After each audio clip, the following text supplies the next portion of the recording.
You're not part of the family. You will never be." She said this looking right into my eyes with that little smile at the corner of her mouth as she handed me a paper plate at the barbecue at her house. Everyone eating on real dishes, except me. My name is Jasmine. I'm 28 years old, and I had been dating Marcus for 3 years when this happened. 3 whole years of trying to prove that I was good enough. 3 years of hearing that Black women didn't fit in with their family. 3 years swallowing comments about my hair, my clothes, my voice, my way of being. It always started with "no offense, honey," and ended up destroying another piece of my dignity. At first, I thought it was something in my head.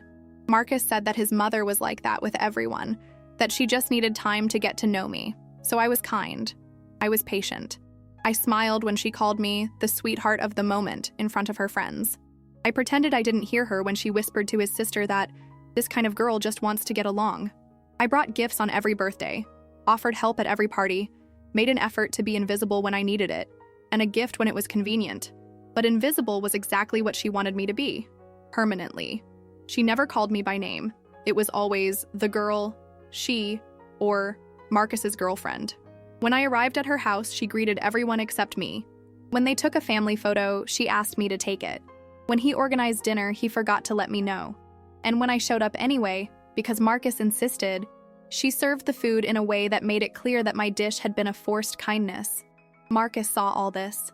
He saw it, but he always asked for a little more patience, a little more time, a little more understanding.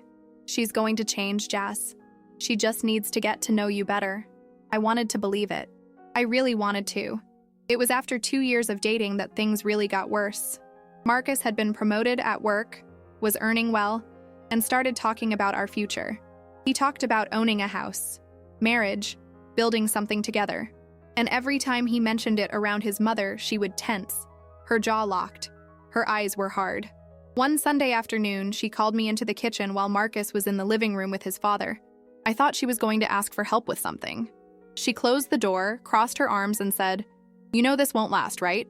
My son may be having fun right now, but when he decides to get married for real, it will be with someone of his level. Someone that the family approves. Someone who suits us." I felt my stomach turn. I wanted to scream. I wanted to cry. I wanted to throw it in her face every time I had swallowed the humiliation. But I just took a deep breath and said, "I love Marcus, and he loves me. That's what matters." She laughed. It wasn't a joyful laugh. It was a pity laugh. Love doesn't pay the bill, honey, and love doesn't change where you came from. I left that kitchen shaking. I told Marcus. He got angry, argued with her, said she had crossed the line. She apologized in that false way, saying that she had been misunderstood, that she only wanted the best for her son. Marcus accepted. I pretended to accept it, but I knew that nothing had changed. The following months were a silent war. She continued with the comments, only now more subtle, more calculated. She complimented other women in front of Marcus. "My friend Sarah's daughter is a doctor, you know? So elegant, so well educated." She shared photos of weddings in the family group, always of white couples, always with the caption, "What a beautiful family." She would ask Marcus if he didn't want to meet the niece of a colleague of hers, just to expand the social circle. I was still there, quiet, watching, waiting for Marcus to take definitive action. But he always said the same thing. "Don't mind her, Jazz. It's us who matter." But it wasn't just about us. It was about respect. It was about dignity. It was about me not being treated as an intruder in the life of the man I loved. And then came the barbecue. It was Marcus's father's birthday, and she had organized a big party in the backyard of their house. Whole family, friends, neighbors. I arrived with Marcus, bringing a dessert I had made. She looked at the platter and said, "Oh, that's cute. You didn't have to. We already have real dessert ordered." She took my platter and put it on top of the fridge, out of anyone's reach. During the afternoon, I was a little sideways. The other women in the family talked to each other, laughed, took pictures. Nobody called me. Nobody included me. I was the shadow that followed Marcus. When he went to get drink, I went with him. When he stopped to talk, I stood by the side, smiling politely, waiting for someone to at least look at me. It was when it was time to serve the food that the humiliation came. The table was set with beautiful plates, cloth napkins, real cutlery. There was an organized line, everyone helping themselves. When it was my turn, Marcus's mother appeared out of nowhere, handed me a disposable paper plate and said loudly, for everyone to hear, Here, honey. I thought you better use this one. It's more practical. After all, you are not part of the family. You will never be. Silence. Everyone listened. Everyone saw it. I felt the blood rise up my face, my heart race. I looked at Marcus. He was pale, frozen, holding his plate. I waited. I waited for him to do something. Anything. He opened his mouth. But before any words came out, I smiled. I smiled because I finally understood. I finally accepted that this woman was never going to change, and that I no longer needed her approval. I took the paper plate, filled it with food, and went to sit alone in a corner of the yard. Marcus came up to me, visibly distraught. Jazz, I'm sorry. I'm going to talk to her. That was awesome. I shook my head. No need, Marcus. I already know who she is. He sat next to me quietly, chewing on the words he couldn't say. I could see that he was divided, that he loved me, but that he also loved his mother, that he wanted to defend me, but he didn't know how to do it without destroying his family. And it was at that moment that I realized something. He was not quiet out of weakness. He was quiet because he was deciding something. About 20 minutes later, he stood up. He took a deep breath. He looked at me with those eyes full of determination and said, "Trust me?" I didn't know what he was going to do, but I said, "Always." He went to the middle of the yard, took a spoon and hit his cup until everyone stopped and looked. His mother, who was on the other side, frowned, confused. "I need to say something," Marcus began. His voice was steady, but I could hear the hidden emotion. "You all know Jasmine. Some of you treated her well. Not so much." His mother was tense. "I brought her here today not only because I love her.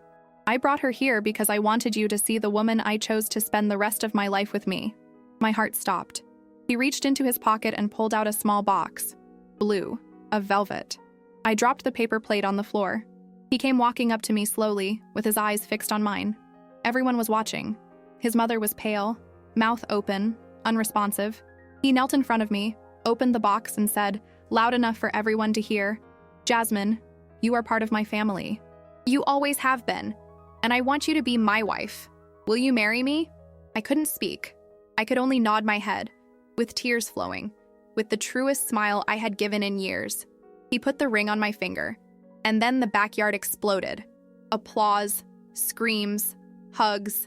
People came running, congratulating us, hugging us, taking pictures. The noise was deafening, and in the midst of all that joy, I looked at his mother. She was standing in the same place, alone, her face red and her eyes shining. Not happiness, of anger, of humiliation, of defeat. She had spent 3 years trying to make me feel small, 3 years of trying to get away from her son, 3 years of saying that I would never be part of that family, and he had just proved in front of everyone that she was wrong. Marcus hugged me tight and whispered in my ear, "I should have done this sooner. I'm sorry it took so long." I shook his hand and said, "You did it at the right time," because it was. It was the moment everyone saw who she really was. It was at the moment when it was no longer possible to pretend, to justify, to ask for patience. The rest of the party was awkward. Some people came to talk to me, apologize for the behavior of others, say that they always thought I was good for Marcus. His mother is gone. He went inside the house and never left. His father came up to us, shook my hand and said, "Welcome to the family, Jasmine. For real this time." Marcus held my hand the whole time, and for the first time in 3 years, I felt seen. I felt chosen. I felt enough. That night, as we were leaving, his mother showed up at the door. She didn't say anything. He only looked at me, with that hard expression, that wounded pride. I could have said something. I could have rubbed it in her face. I could have charged her for every humiliation she had made me swallow. But I just smiled, because I didn't have to say anything. The ring on my finger said it all. I didn't win because I fought. I didn't win because I screamed. I won because I stayed, because I loved it, because I didn't let her cruelty change who I was. And in the end, it was her own son who chose my side. If you've ever been through something similar, if you've ever felt like you're not welcome in a place that should be yours, if you've ever doubted whether you were enough, I want you to know one thing. You are. You always have been. And the right people will see it. It may take time. It can hurt, but they will see. Tell me in the comments, would you have held out for 3 years? Or would he have left earlier? I know a lot of people will say that I should have left sooner, that I should have given Marcus an ultimatum, that I should have had more self-love. And look, there were days when I thought about it. There were nights when I cried in the shower thinking, if I was being silly, if I was humiliating myself for a man who couldn't even defend myself properly. But the truth is that I didn't stay out of weakness. I stayed because I knew what I had with Marcus was real. I knew that the problem was never us. The problem has always been her. And I wasn't going to let her poison destroy what we had built. In the days following the marriage proposal, life changed completely. The news spread throughout the family. Marcus's cousins, who barely spoke to me, started adding me on social media, sending messages wanting to help with wedding planning. His aunt, who's always been cold, called me to say she was happy for us. Even his grandmother, whom I had met only twice, sent a handwritten card saying she was looking forward to officially having me in the family. But his mother? Total silence. She didn't call me. He did not send a message. He didn't say anything about the engagement. When Marcus went to visit, she received him normally, but always made an excuse when he asked if I could come along. Oh, I have a headache today. The house is a mess. Today is not a good day. There was always something. Marcus was devastated. He wanted his mother to accept it, for her to apologize, for her to at least pretend to be happy for him. But she wouldn't give up. And the more time passed, the clearer it became that she wasn't going to make it easy. 2 weeks after the request, she finally called me. I was at work when the phone rang. I saw her name on the screen and my stomach turned. I thought about not answering, but something made me accept the call. Hello? Jasmine. Her voice was controlled, but I could feel the tension. We need to talk. I took a deep breath. About what? About you and my son. About this marriage. She said marriage as if the word burned in her mouth. That's okay. You can talk. She sighed in that dramatic way as if she were making a huge sacrifice. Look, I'm not going to pretend I'm happy about it. But Marcus made it clear that you will be part of his life, so I need to accept it. But I have the conditions. I felt the anger rise. Conditions? Yes. If you really want to marry my son, there are a few things that need to be clear. First, I'm not going to pay anything at this wedding. Not a penny. If you want to get married, you turn around. Second, I will not participate in the organization. You can plan whatever you want, but don't expect help from me. And third, I don't want drama. I don't want to be painted as a villain. Then you'll be polite to me in front of the family, and I'll be polite to you. Understood? I was silent for a few seconds. She really thought she had some power over me, that could dictate rules, that he still controlled something. And then I laughed. It wasn't a nervous laugh. It was a genuine laugh, of relief, of liberation. You know what? I accept your conditions. All of them. I don't want your money. I don't want your help. And I don't need your approval. But I'll tell you something. Marcus chose me. And it wasn't you who decided that. It was him. So you can stay there with your conditions as long as you want. But at the end of the day, I'm going to be his wife. And you're going to have to swallow that. She was speechless. I could hear her breathing on the other end of the line, heavy, furious. See you at the wedding, I said, and hung up. I trembled all over. But for the first time, it was not fear. It was one of power. I had spent 3 years afraid of losing Marcus, afraid of not being accepted, afraid of not being enough. But now I knew the truth. I had always been enough. She would never be able to accept me, because the problem was never with me. The problem has always been with her. When I told Marcus about the call, he was furious.